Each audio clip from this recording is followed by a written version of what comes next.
Hey folks, John Ferguson Smart here. I've seen a few posts recently on why BDD doesn't work. Mainly from people who've tried BDD, they've tried to do automation with Cucumber, they've found that it adds a whole lot of time, or the scripts are hard to maintain, or it's a lot of extra work, or just doesn't work for them.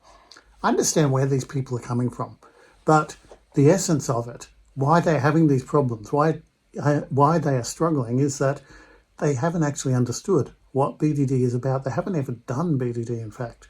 If you're coming from BDD from an automation perspective, if you think that BDD is about test automation, you will run into trouble.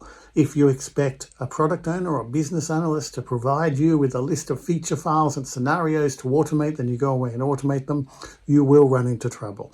If you think BDD is just about test scripts, then congratulations, you're going to get yourself into a mess. It's a little bit like, imagine if you go out into the street and you get attacked and you defend yourself with using all sorts of karate moves and you get beaten up.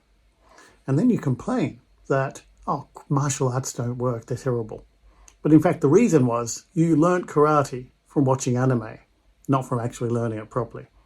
So if you don't understand a technique, if you don't know where it comes from, what it's designed for, how it fundamentally works, it's very hard to do it properly, and you will generally get into trouble if you try it. So my suggestion is, if you want to try BDD, it does give genuinely great results.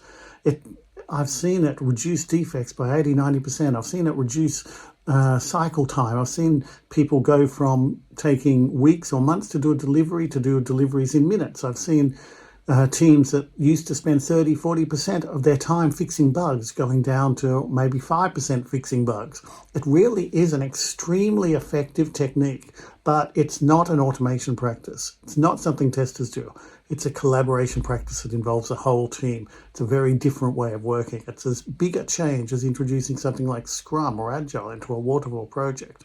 Don't underestimate the change that it does, but also don't underestimate the impact, the benefits you get out of it if you stick to it.